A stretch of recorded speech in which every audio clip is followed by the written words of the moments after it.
Okay, here we are at part 2 of this robot zombie. It's not very well designed. The parts don't really snap together and lock.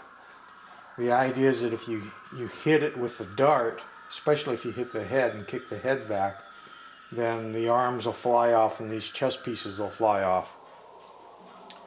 In reality, it's lucky it's sitting there in one piece right now. It's that sensitive to touch.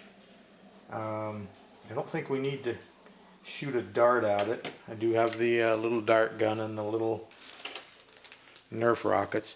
But if it ricochets and goes behind the counter or something, then I just got to fish it out. Pretty much think that if I turn it on, it's going to fall apart. It does have walking action. I will try my best. Yep.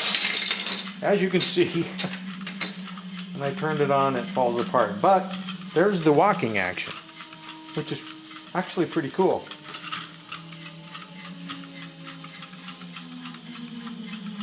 Now, if I tip the head forward, it keeps going. I wonder, even though the instructions say that you can snap these parts on and they never click, they never make a snap sound, so you know they're not really staying there.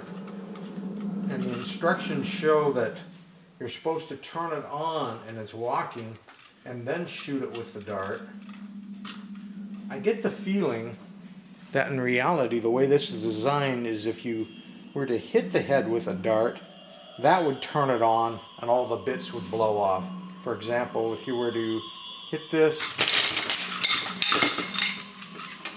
it does in fact turn on and start walking, and it does blow apart. So go figure.